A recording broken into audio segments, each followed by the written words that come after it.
Olá, eu sou o professor Jacobi Fernandes e neste vídeo vou falar um pouco para você sobre a função de controle na Lei 13.303. É que é necessário discorrer um pouquinho sobre o tipo de controle que essa lei pretende exercer sobre as estatais. Durante toda a tramitação da lei, houve dois vetores que se colidiram. A necessidade de flexibilizar a ação do controle sobre as estatais e a necessidade de manter controle sobre o dinheiro público que é aplicado pelas estatais ou arrecadado pelas estatais. É um dilema difícil de ser adequadamente equilibrado. Nós vamos trazer algumas ideias que são simples para que você trabalhe com isso e enxergue os novos horizontes que a Lei 13.303 trouxe à administração pública. O primeiro se refere ao controle burocrático.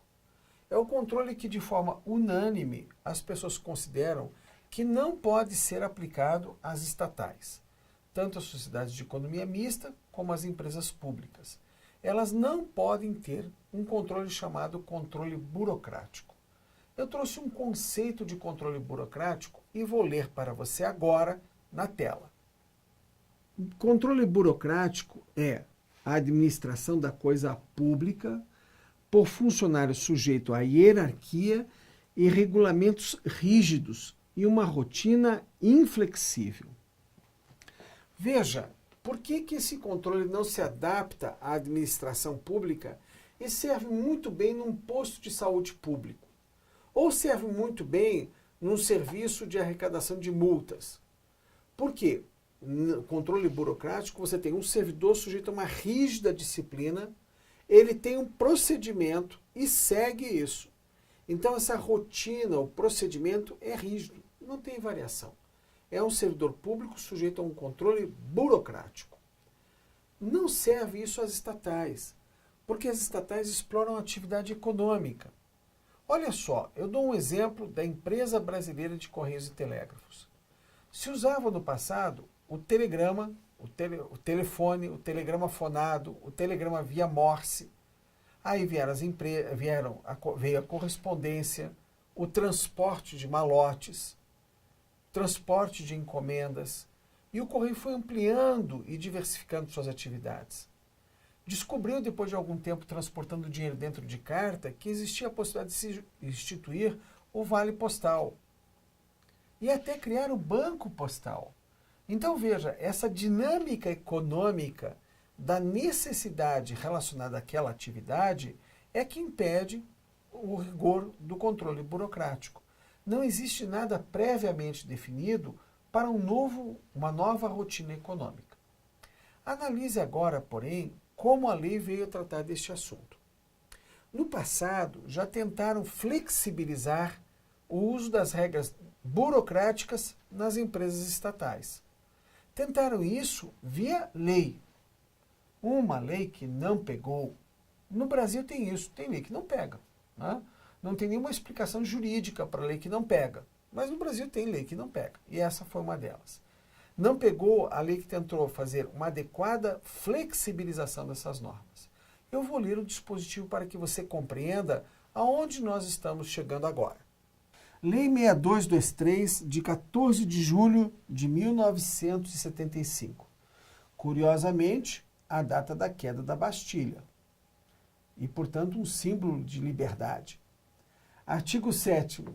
As entidades com personalidade jurídica de direito privado, de cujo capital a União, o Estado, o Distrito Federal ou município ou qualquer entidade da respectiva administração indireta seja detentor da totalidade ou da maioria das ações ordinárias, ficam submetidos à fiscalização financeira do Tribunal de Contas competente, sem prejuízo do controle exercido pelo Poder Executivo.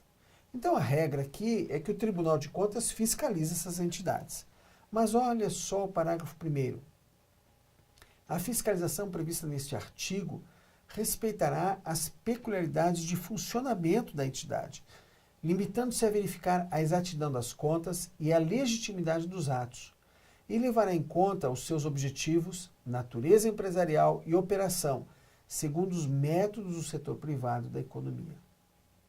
É vedada a imposição de normas não previstas na legislação geral ou específica. O que o legislador assegurou aqui foi a flexibilidade necessária ao desempenho da atividade econômica pela empresa estatal. Veja que ele, em primeiro lugar, reafirma que elas estão sujeitas à fiscalização do Tribunal de Contas e que esse órgão vai controlar respeitando a atividade econômica.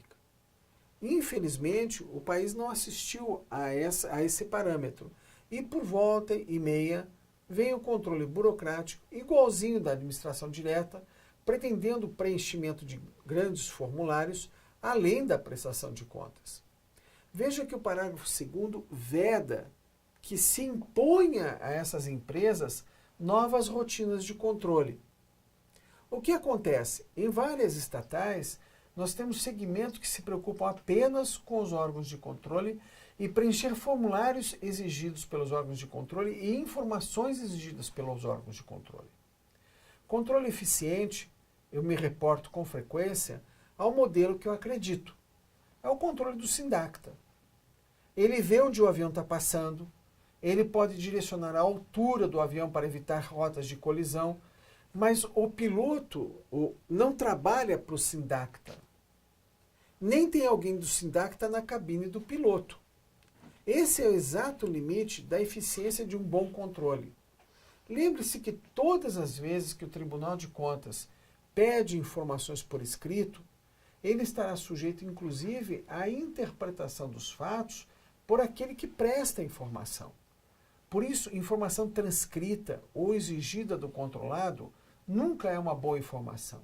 O ideal é que, a exemplo do SINDACTA, os órgãos de controle desenvolvam mecanismos de interagir com os sistemas eletrônicos das entidades e que façam isso sem atrapalhar a gestão pública, ou seja, que cada um exerça adequadamente a sua função. Mas como ficou agora esse controle se a Lei 6223 de 1975 não pegou? Que dispositivo que tentou trazer a mesma ideia da flexibilização?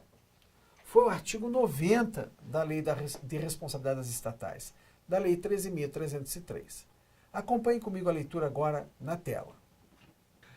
Artigo 90. As ações e deliberações do órgão ou ente de controle não podem implicar interferência na gestão das empresas públicas e das sociedades de economia mista, a eles submetidas, nem ingerência no exercício de suas competências ou na definição de políticas públicas. Veja, o dispositivo reafirma a mesma ideia de uma lei de 75. Ou seja, há de existir um controle. Esse controle tem direito a saber como os recursos públicos estão sendo aplicados.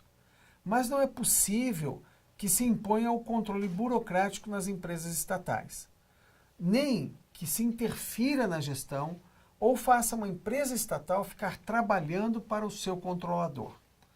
Essa situação desconfortável certamente só é antecipada pela doutrina, e a doutrina deve estar atenta a essas peculiaridades.